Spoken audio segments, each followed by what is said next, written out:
Hello. Welcome to Teen Canaveral Student News, We are the Saturn table. bringing you the news for this week.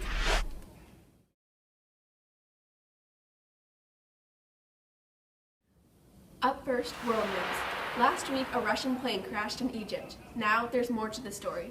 The U.S. has been granted permission to help investigate Metrojet Flight 9268.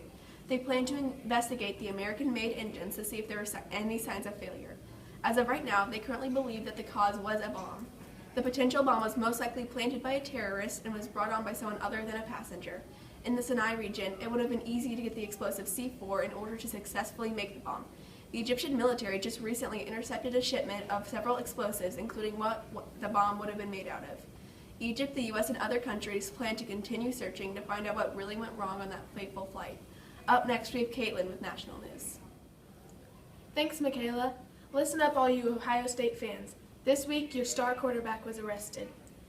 Late at night after a party, he was drunk and driving. A Michigan police officer pulled him over and made him take multiple tests.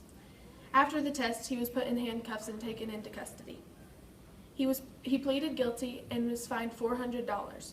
His license was suspended for 6 months, and he wasn't allowed to play in the game against Minnesota. What will Ohio State do without him? Next up is Lizzie with state and local news. Thank you, Caitlin. Now on to local news. Just yesterday, on November 12th, Campbell is having a recall on their SpaghettiOs. The company says it's a choking hazard because of the can. On the lining of the can, small red plastic pieces have peeled off. They have recalled more than 300,000 cans already. The company says the product should not be eaten and cans could have the effective date of February 22, 2017. People with the cans listed above should return them in exchange or for a full refund. This is all for local news. Now on to James with tech news. Thanks, Lizzie. Now on to tech news. Imagine playing a virtual reality boxing game with the opponent swinging at your head. The Impactico armband lets you feel your virtual interactions. It's kind of an illusion, says Patrick, who leads the lab. We want the user wearing a VR headset to believe that he was actually being hit by something while they are playing the game. This could bring a change in VR gaming, and we are excited to see what comes next in virtual reality. Now on to Sophie with good news. Thank you, James. Have you ever been to SeaWorld in California to watch a whale show? Well, by 2017, you won't be able to anymore. By then, there will be a new orca attraction.